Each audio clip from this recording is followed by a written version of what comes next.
Hey guys, Matt Allen, Tim Little, welcome back to Tacticalbassin. We're headed out on the water today to do some fishing. Come along.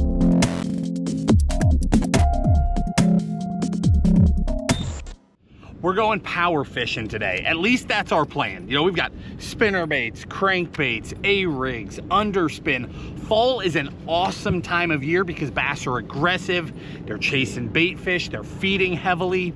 So that's our plan. If they don't cooperate, of course, we will adapt and overcome. But our plan today is to do some serious power fishing. Let's get to it.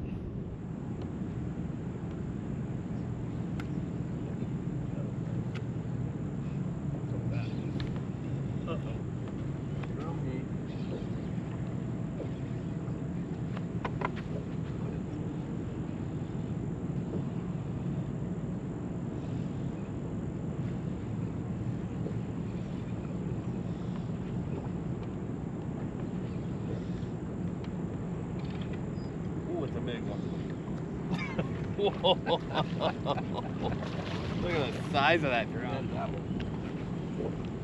Well, drum is not what we're looking for today, but when they're this big, I'll even take a drum. Look at this thing. Giant.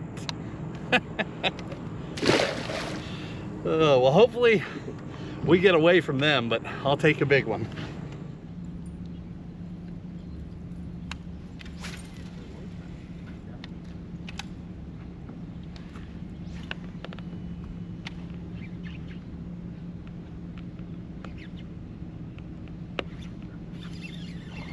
Little guy.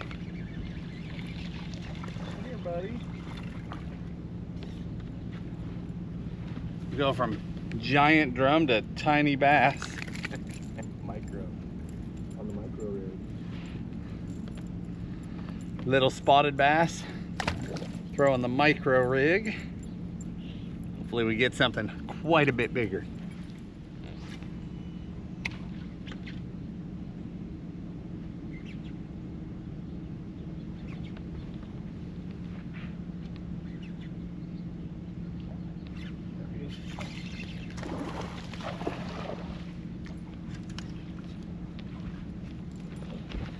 Smallmouth. Tim's throwing a spinnerbait. I pick up the micro rig, which the micro it's almost like spinnerbait fishing. It's so small, but they just respond to it unbelievably well. It's just a fish catcher.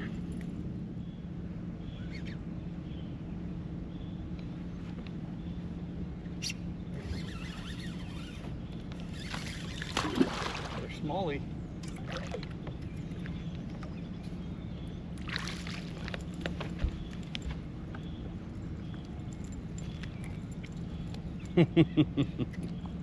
Tim, what are you doing right now? I'm hung up. Oh. Oh, sorry about that. Oh, I was hung up. I'm not hung up anymore. So far, we've had a little bit of a slow start, but we've got a handful of fish. I think we've got a little bit of a pattern developing that we'll be able to run and gun and really get into them. You know, that first drum on the underspin and then the rest on the micro flex rig. If you guys aren't familiar with this little thing, Tim and I developed this with Hog Farmer and launched it last year. A lot of people love A-rigging, but a lot of people want nothing to do with it, mostly because it's uncomfortable to throw, right? A-rigs are big and cumbersome and heavy. This is the opposite of that. 3 little 1/8 ounce heads. These are the tiny little 2.75 swammers on this thing. That total rig weighs no more than a large spinnerbait. You can throw that thing on bait finesse gear, and you can throw it all the way up to like a regular medium heavy rod. I'm throwing it on my chatterbait rod at the moment because that was just what I had available to tie that thing onto, and it just works. It's a downsized A-rig that's very comfortable to throw. You know, you can underhand it up under trees, in and around docks, just very comfortable to fish all day, much more like a traditional bait, you know, spinnerbait, chatterbait, whatever. It's comfortable, but you still get the drawing power of an A-rig. That thing is awesome.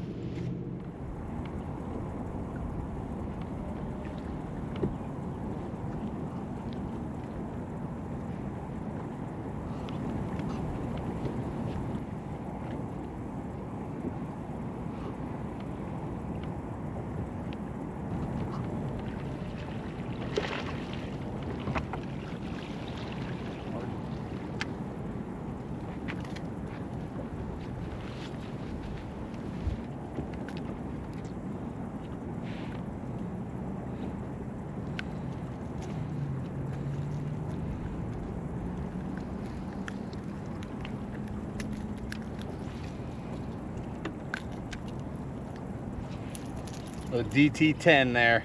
You got one? Sweet.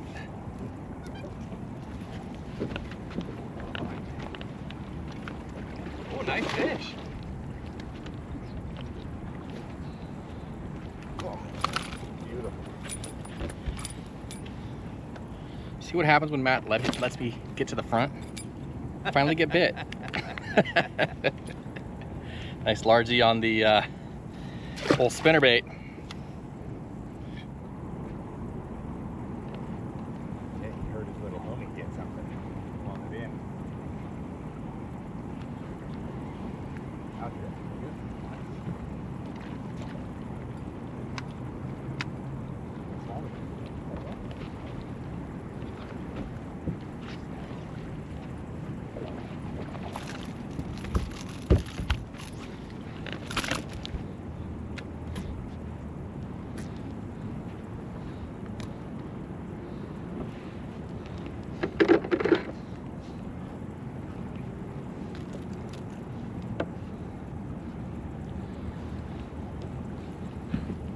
Look at that guy. Chomped that DT10 on the same exact line it was, a little farther out, but same spot where we just got those two smallmouth. Largemouth. Sorry, that was the smallmouth. We've got a lot of current, as you can see today. Things are running high, running murky. That's why you see the trend. They're on a lot of citrus, a lot of chartreuse blue or bold white. Just things that stand out in that murky water. But it's neat when that water starts flowing. These fish have congregated right here on this little edge. You got largemouth and smallmouth in there together, and they're all eating.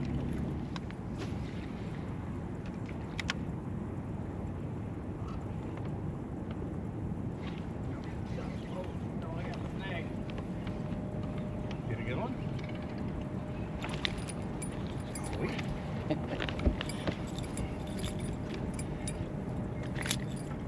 Nothing quite like catching them when the other guy's snagged up. It does feel good. Payback. It's a giant too. You're missing out.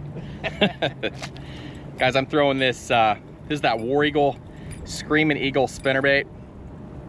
Half ounce. A lot of weight down there on the hook shank. Kind of hidden weight. You can tell by the size of the head. It's not very big. Smaller blades. Lets this thing get down, and you can fish it faster, deeper. Works really well in this fast-moving current.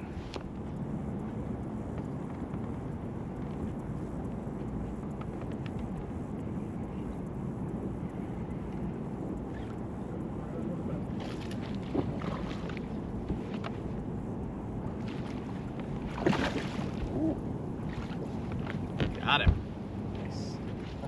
Tim made a comment a minute ago that was so true. He said, you know, those largemouth, they don't want anything to do with this current. They're tucked up, but the smallies don't mind.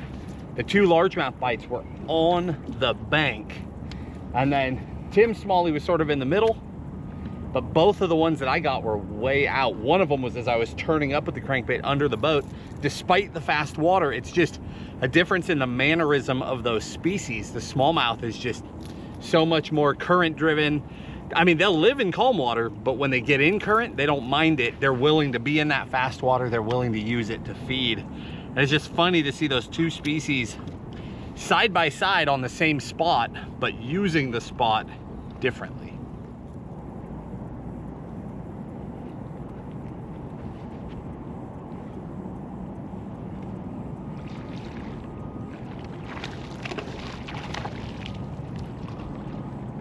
They're loving that spinnerbait or that crankbait. Yeah, they are. They're all about it. Makes sense because when we ran by that dock, I was like, I remember the walking up. Yeah. It was almost level. Right there. Nice. Stinger hook. That is why you run a stinger hook on a spinnerbait. Calm down, bud. Pretty fish. Thanks, dude. Those guys aren't familiar with what a stinger hook is. It's a separate hook that you run on the main hook shank, especially with spinnerbaits, with those skirts. Just for me, it helps eliminate those short strikes. We get a lot of short strikes either hitting that back of the skirt or hitting the blade. But having that stinger hook, even if they hit the blade, sometimes they'll get them right on the chin. But that'll help you put more fish in the boat.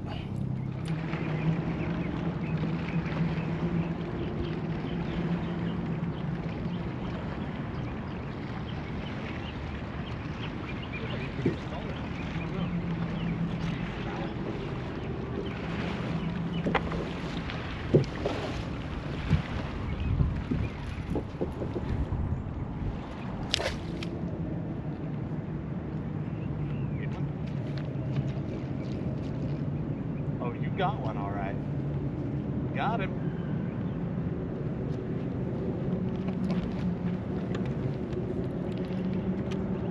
Trying to match the hatch right there.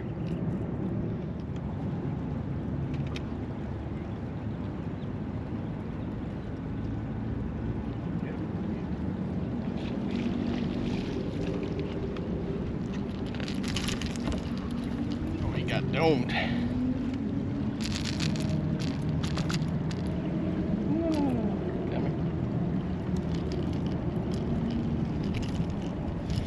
Guy's hungry.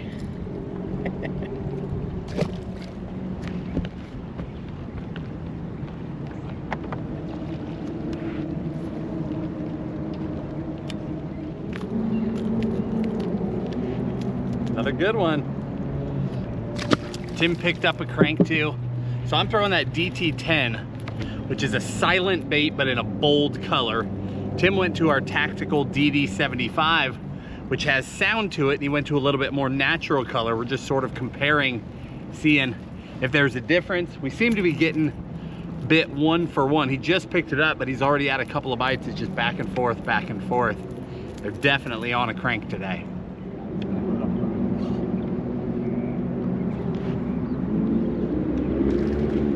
Random lure now.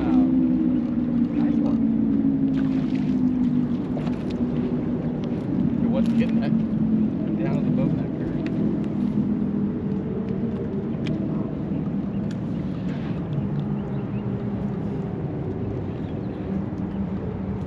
This is just such an example of fall fishing. This is why we like doing it. You know, it's when you come out of summer, it can be a little bit of a grinder. You know, you're working your tail off, and all the way through September, the patterns that you find, you run them over and over just trying to build, and you do that because October and November are coming and you want to be set up for it. You want to know where your fish are. You want to know how they're moving and how they're positioning. And man, now that we're in the thick of fall, I mean, this is it. We're catching them just about any way we want to catch them. They're aggressive, they're chasing, they're biting hard, they're fighting hard. This is what bass fishing is all about right here.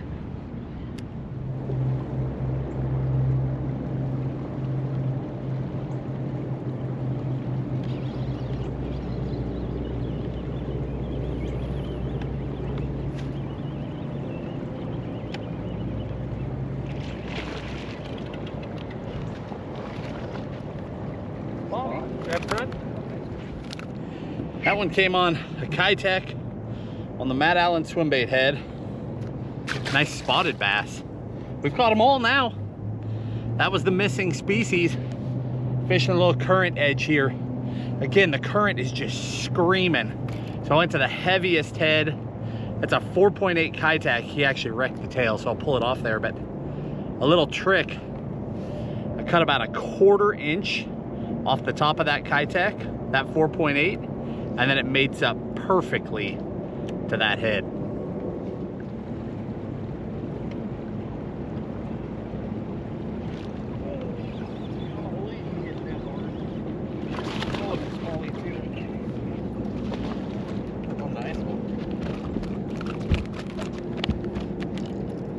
That was cool.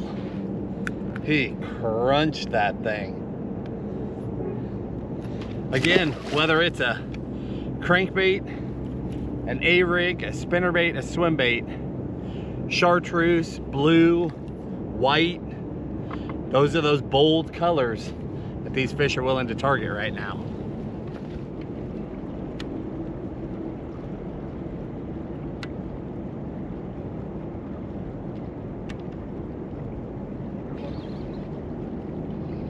first cast with the underspin.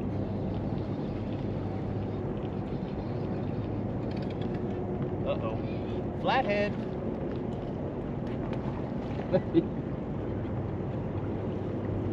At least it's a small one. Look at this guy. I've made half a dozen casts with an underspin today. I've got it rigged upside down. That's how lazy I'm being. I tore it up one way, so I just flipped it over. Water's so muddy, I didn't think it would matter. But I've only made half a dozen casts with the underspin. Had 2 bites. Neither one was a bass, but both of them were fun. Yeah, that's my top water rod. Got it. There it is. Came back to water.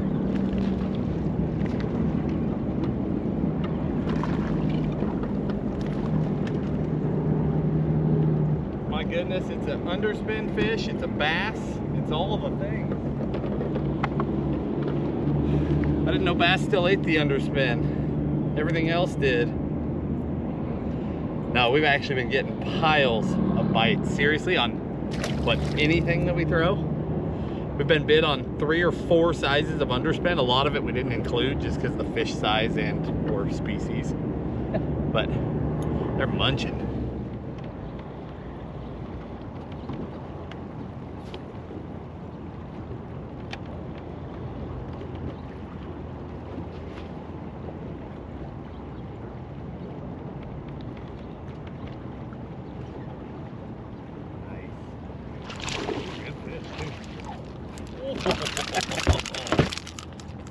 Not bad.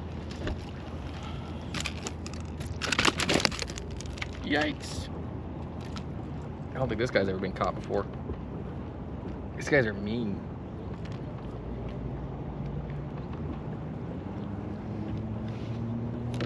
That fish out the way. Yeah. That's pretty cool. A nice smallie on the old tactical DD75. Thanks, dude. What color are you throwing? Oh yeah.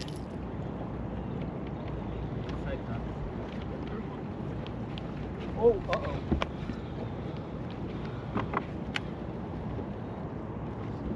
He's either fouled or big or both. Oh, buddy. What'd you go and do? I don't know what I did. That throws the leg.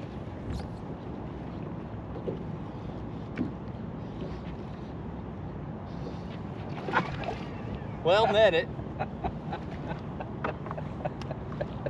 Add that to the species list. How about, well, he's not in the mouth now. Bait came out. Tactical DD for the win, I guess. How do I hold this thing? Carefully.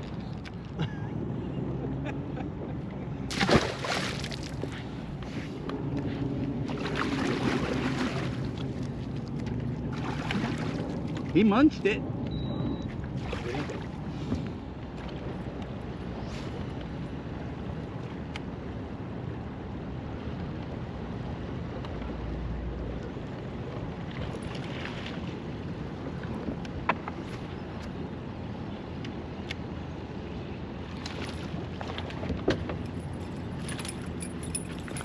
This day was not going to end without me catching a spinnerbait fish.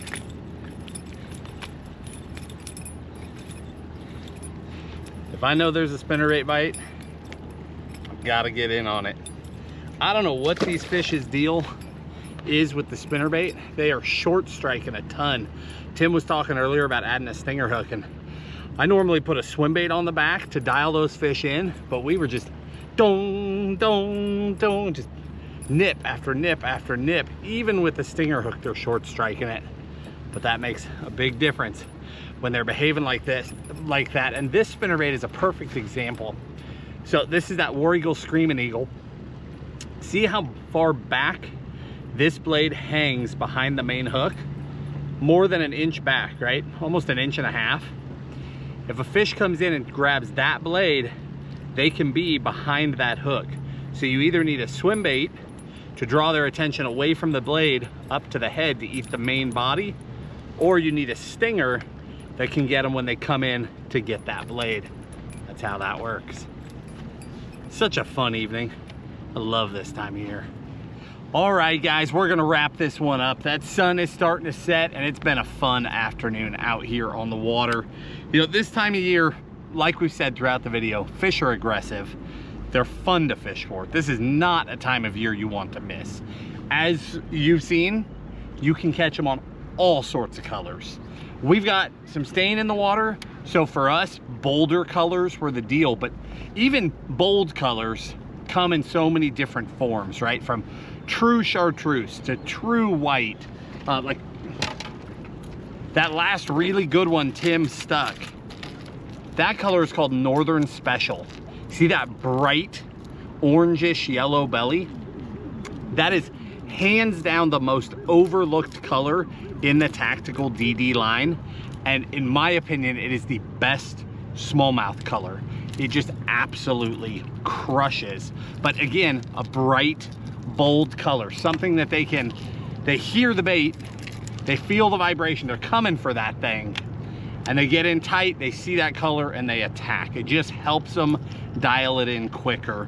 Whether you're in a place like this with a ton of current, or you're in a regular reservoir or natural lake where there's no current at all, that part really doesn't matter. You want to get on the water this time of year. In the video description, we'll link all the baits, the colors, all that stuff that we were throwing, because we caught them on a lot of different things. You know, from the micro tactical rig to underspins to you name it, from bass to buffalo to drum. It was ridiculous. I hope you guys enjoyed coming along with us. If you did, hit the like button, subscribe to the channel, and we'll talk to you soon. Hello.